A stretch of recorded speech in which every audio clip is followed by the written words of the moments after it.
Jadi, terus ini pokoknya tanda-tandanya sudah terlihat. Terus gini, pada berapa kali aku lihat Ibu Titi. Tanda-tandanya sudah terlihat. Tanda-tandanya memang terlihat. Iya.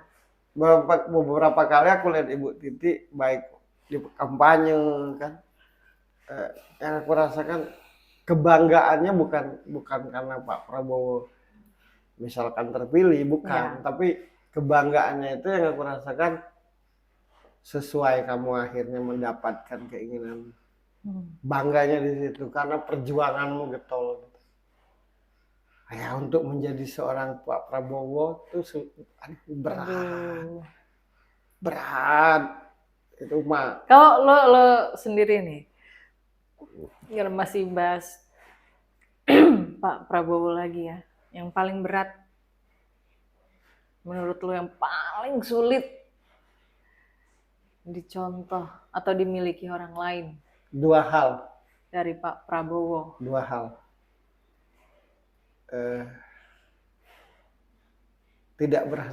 Tetap semangat dan tidak berhenti untuk berjuang. Menjadi pribadi yang tidak berhenti dalam berjuang. Dan dalam perjuangan itu selalu semangat. Nah itu susah diturun. Yang kedua, yang paling berat lagi, menerima kekalahan.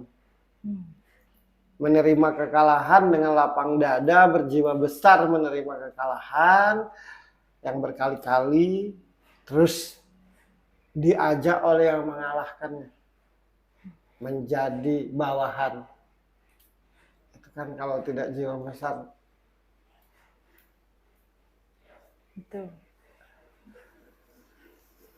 Menjadi tidak benci walaupun dikalahkan. Menjadi tidak sakit hati, kecewa pasti, tapi mencoba untuk berjuang lagi. Berjiwa besar itu ya. Ya itu yang susah. Jiwa besarnya itu. Melanjutkan kehidupan dengan normal setelah mengalami kekalahan.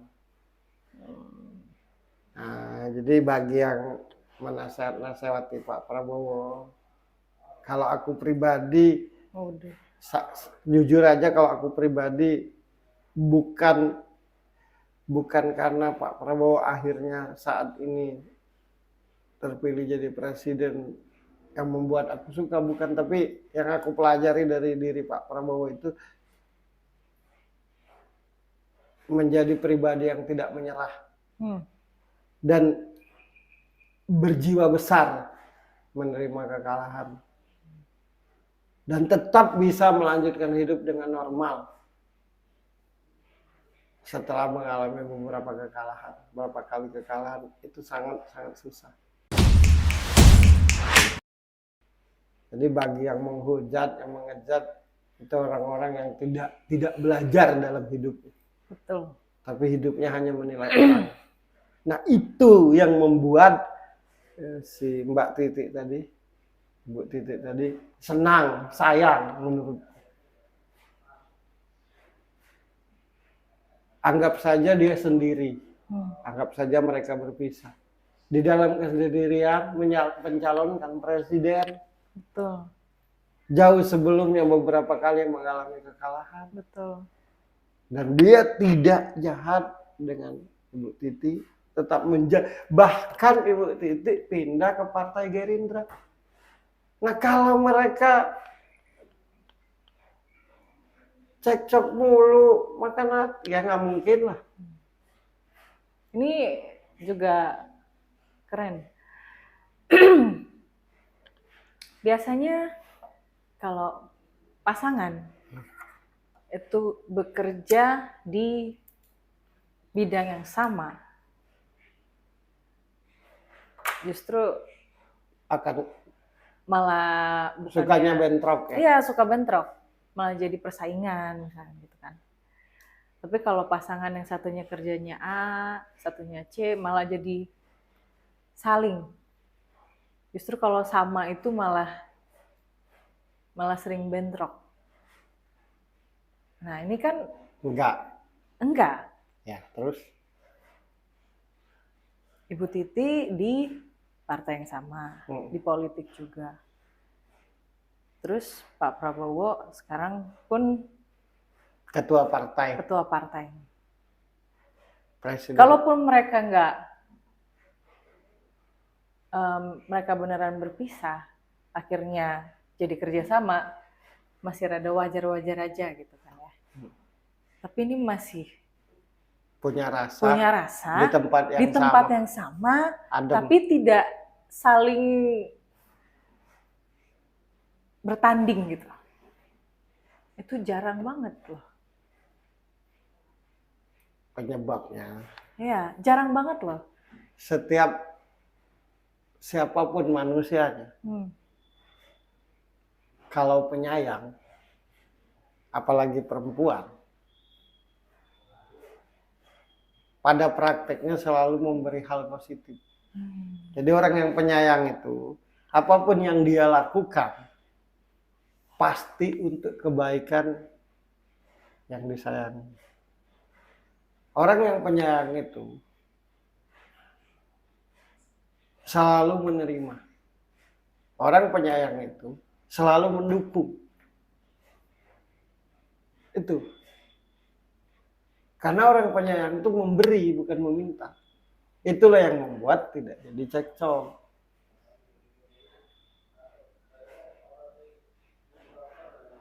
Sedangkan Pak Prabowo adalah tipikal pribadi yang yakin, percaya dengan kapasitas setiap orang.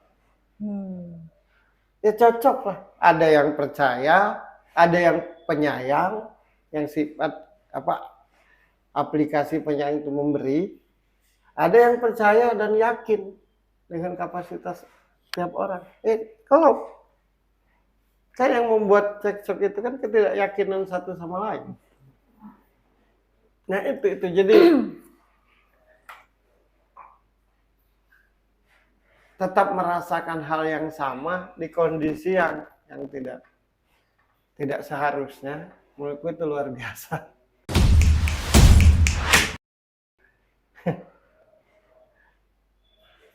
Sekali lagi satu kata buat Ibu Titi, salah satu perempuan Indonesia yang dominan kepribadiannya sangat amat penyayang. Nah itulah yang membuat dia beraura, itulah yang membuat dia enak dilihat, itulah yang membuat dia ibu Indonesia. Itu aja yang bisa ku sampaikan. Oke. Saya pribadi, walaupun Ibu Titi tidak tahu saya, walaupun Pak Prabowo tidak tahu saya doakan semoga mereka berdua bersama-sama kembali. Amin. Saya doakan juga biar Ibu Titi jadi ibu negara Indonesia yang selanjutnya, karena sangat amat pantas menurutku untuk jadi ibu negara. Intinya, entah kapan itu terjadi, tapi saya pribadi dengan penuh kerendahan hati dan penuh rasa hormat, saya akan doakan biar mereka bersama. Amin. Karena menurutku mereka berdua pribadi-pribadi yang pantas dicontoh di ruang lingkup kisah cinta. Bagi yang sekarang ini yang banyak menjalani, jangan apa-apa apa-apa itu gitu. Sukses buat Ibu Titi. Dan menurutku, kalau aku tidak tahu, dia terpilih menjadi anggota DPR RI menurutku. Ya, aku tidak tahu sebenarnya Ibu Titi. Tapi menurut lo terpilih ya? Ya, tahunya tuh semenjak kampanye ini kan. Ya kita kan salah satu pendukung. Bukan pendukung sih. Yang menyukai. Nah, pendukung kan belum tentu lah. Ujung-ujungnya menyukai kan. Nah ini yang menyukai. Akhirnya mau tak mau ngeliat kampanye kan. Kampanye akbar dan segala macam. Akhirnya kan, oh itu Ibu Titi. Kan anak Pak Harto itu kan banyak. Ya. Kebetulan aku gaptek orangnya. Tapi menurut lo, Ibu Titi, ini Terpilih gimana? menurutku jadi anggota Dewan DPR RI. Iya. Menurutku ya, saya ucapkan selamat buat Ibu Titi karena terpilih menjadi anggota Dewan DPR RI ya, Iya. dari Partai Gerindra, Dapil Jogja. Dapil Jogja, dan saya berharap bukan berharap, saya akan berdoa kepada Tuhan Yang Maha Esa dengan segala kerendahan hati. Entah kapan itu terjadi, semoga mereka agak bersama-sama kembali. Amin. Sukses buat Ibu Titi. Mohon maaf lahir batin dari semua pembahasan ini. Kenapa dibahas? Karena Ibu Titi adalah ibu. Betul. Menurutku. Makanya tertarik untuk dibahas. Dimanapun berada, selalu dilindungi Tuhan, lahir dan batin. Selalu diberi kesehatan, dimanapun berada, dimudahkan rezeki, dipanjangkan umurnya. Sebaik-baiknya manusia menurut Tuhan adalah manusia yang berguna, manusia yang bermanfaat. Sekali lagi mohon maaf atas segala pembahasan. Dan sekali lagi sukses buat Ibu Titi. Amin. Itu aja. Amin. Oke. Suka atau tidak, setuju atau tidak, mengerti atau tidak, semua tergantung sudut pandang. Saya Birgi Putri dan Ferry Cowboy. Kita ketemu lagi di tema selanjutnya. Bye!